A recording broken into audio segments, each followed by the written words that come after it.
How would you see the world if you experience it in my shoes? For years, I've been traveling for work, seeing the world firsthand, but being unable to communicate to others what I see and how I feel.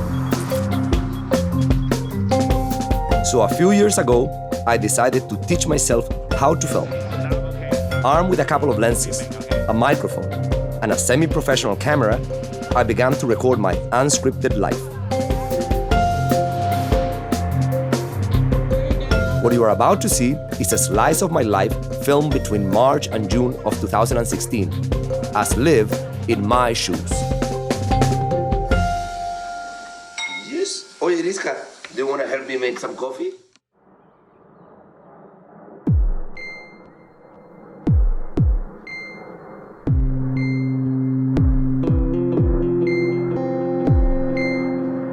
So I'm in day one of the trip. We're now in Washington, D.C.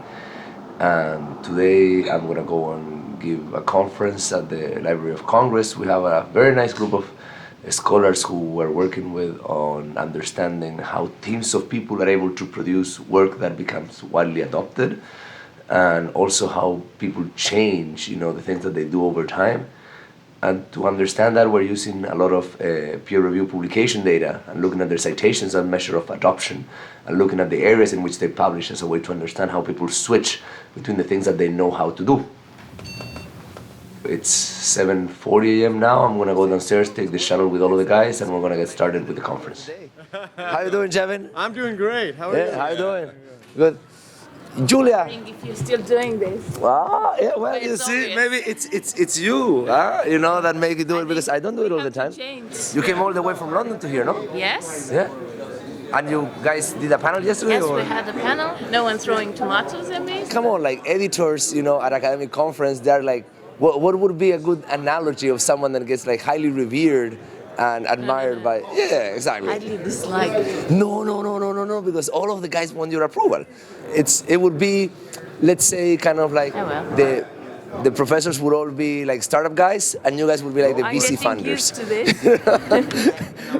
That's more or less how it goes. Is this a? This is it. Okay, This is it. great.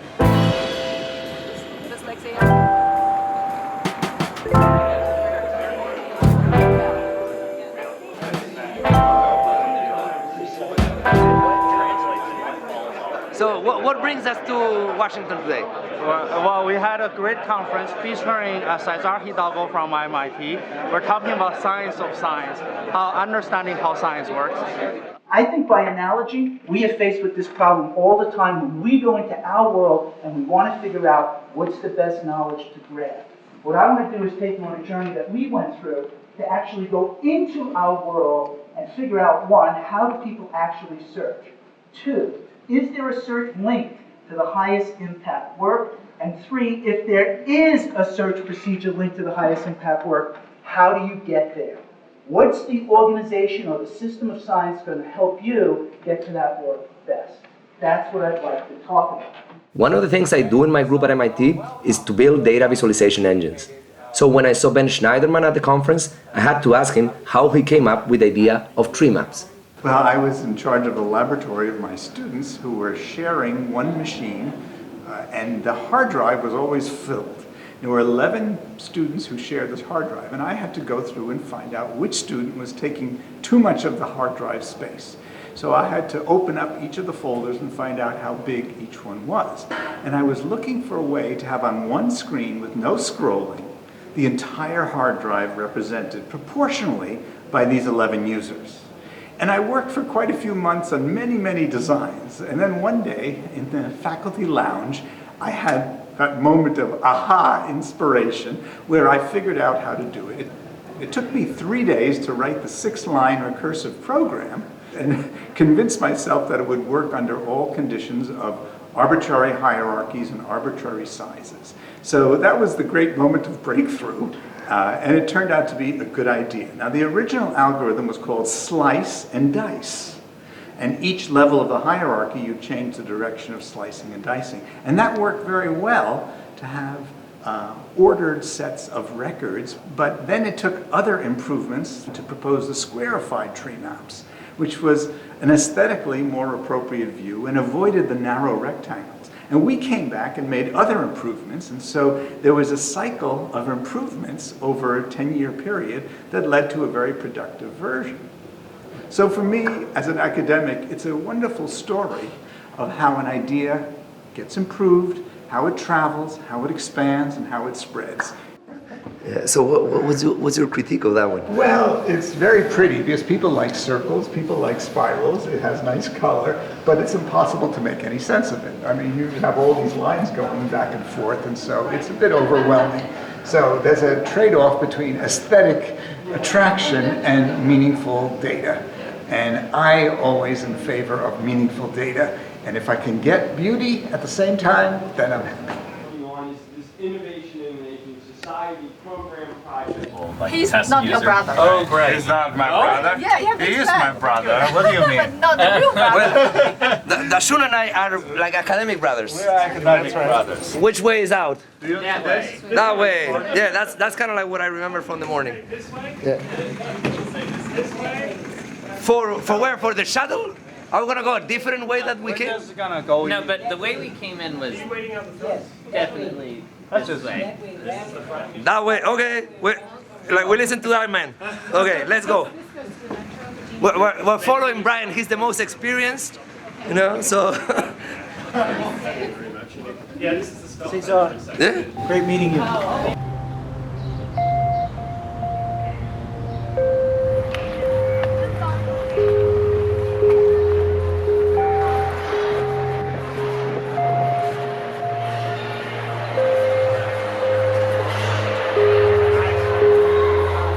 Now I'm back from the conference, and it was actually a pretty fun day. We saw a bunch of good talks. There was a very nice talk from Brian Uzzi, who actually looked at when people write papers, who they cite and how long ago those people have written their papers. And he found that there's this pattern in which papers that tend to be highly cited tend to cite work that is recent, but also not so recent, meaning that they put that recent work apparently into some context, and those people that are publishing using that reference structure are more likely to produce papers that tend to be hits. And actually very few people from the total population are publishing according to that structure. It's not that easy apparently to develop that view of a field that is on the bleeding edge, but is able to put it into like a relatively recent historical context. So that was a lot of fun. Then I also met Ben Schneiderman. He's the guy that invented this idea of tree maps, which I thought it was great to hear, you know, directly from him. And I got to see a lot of friends and colleagues. I saw Jevin, I saw Dashun, I saw Laszlo, who was my advisor. There was James, who was also in Chicago last week. So, and Jacob, you know, Carl. It was a fun day. You know, I think I learned a lot.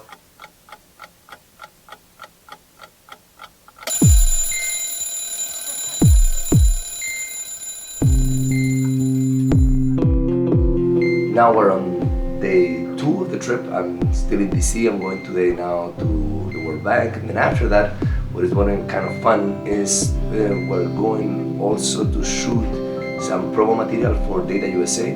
Data USA is this large website that visualizes a large amount of US public data, and that we're releasing on April 4.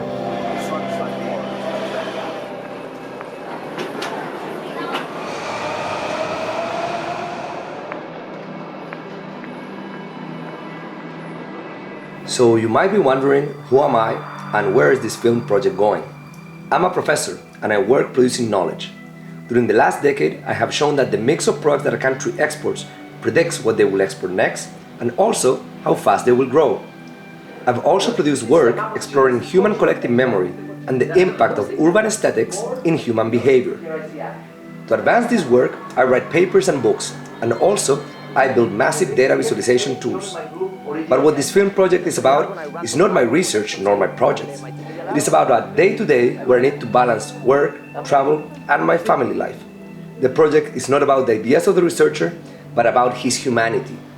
A raw humanity of unfinished ideas, half-complete projects, and an ever-changing network of social interactions.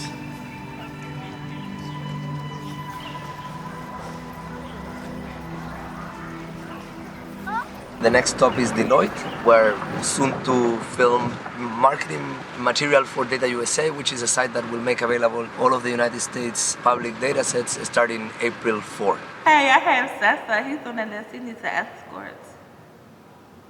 Okay, thank you.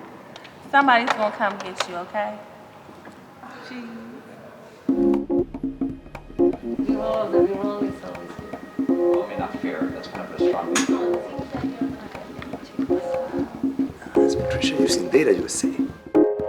So Data USA shows you what's inside each one of these data sets graphically, and also presents text information summarizing the key statistics of each one of these data sets. So now as you're exploring, you can select the little boxes of data that you need and you want. You can download it, you can take them with you, and you can use them for your analysis.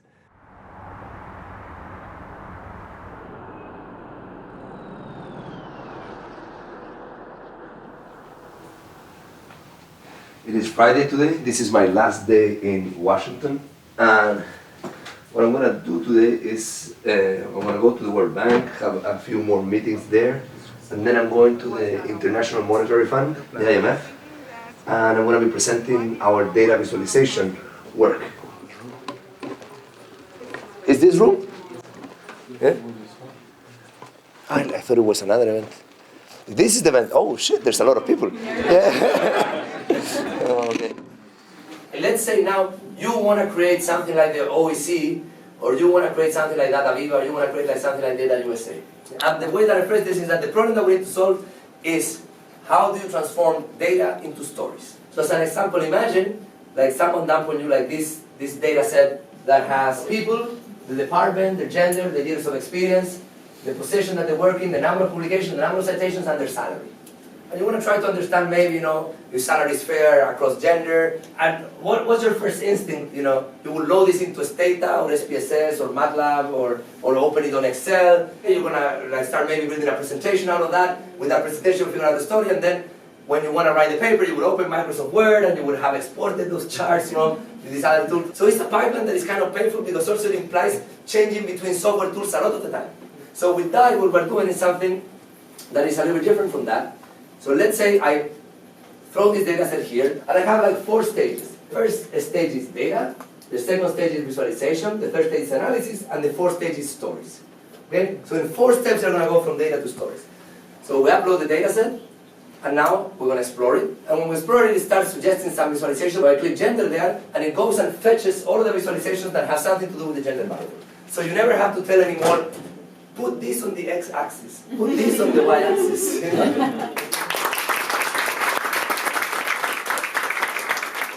After that, I'll go to the Dulles Airport, and we'll be on our way to Saudi Arabia. So what am I going to do this weekend? I'm going to spend all Friday night and all of Saturday inside a plane, and I'm going to be working all of Sunday, because that's how you get it sometimes.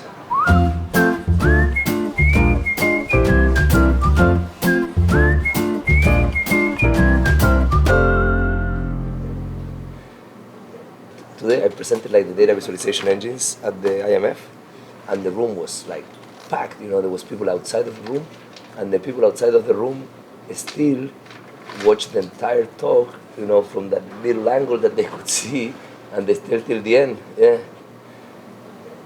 Today in the morning, Yeah. Iriska woke up, and I have not seen her yesterday because she did nap at the daycare. So when I came, she was already sleeping. I came like around 9. Okay. So today I was like, Iriska, did you miss Mama? And she's like, no. And whom did you miss? She's like, Papa. Yeah, because Papa gives you hugs and kisses. I love you. I love you. I miss you. I love you.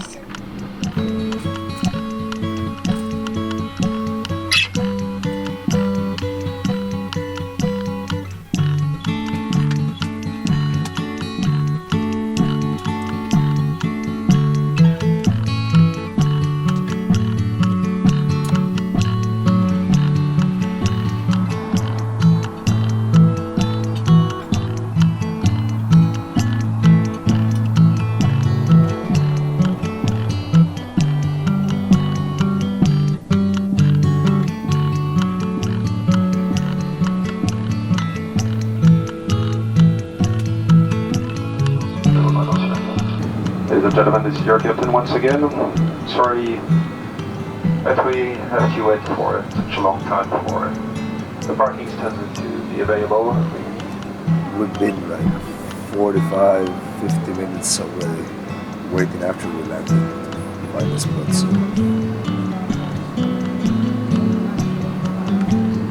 But it seems that there is no solution but to wait for the aircraft which is still blocking our parking stand in order to get access to the terminal. Sorry about that. As soon as I have some other news, I will keep you advised. Sorry that I can't give you any estimated time of reaching or.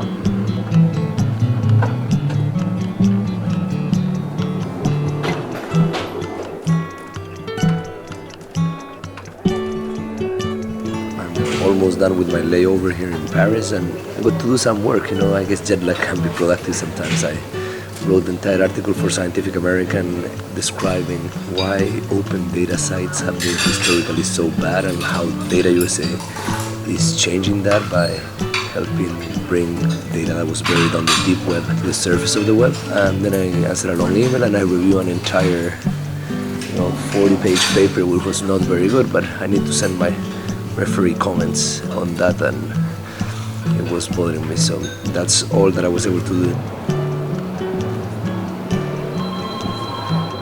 No, he's still in the airport. It's still in there, but I took one plane, then I have to take another plane, and after the other plane, I'm gonna be where I have to be.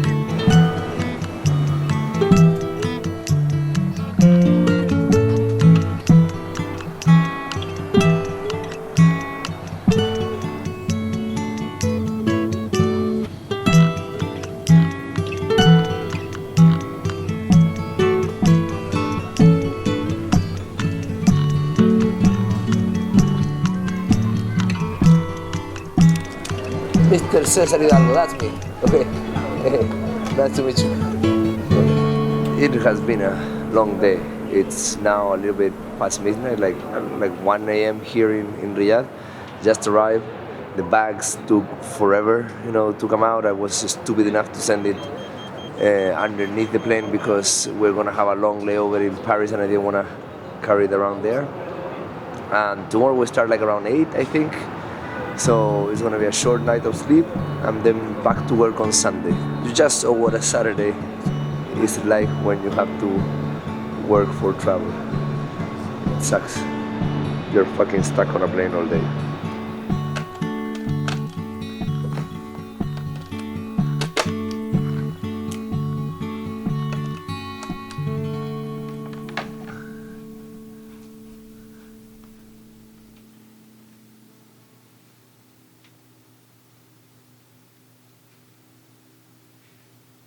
Password.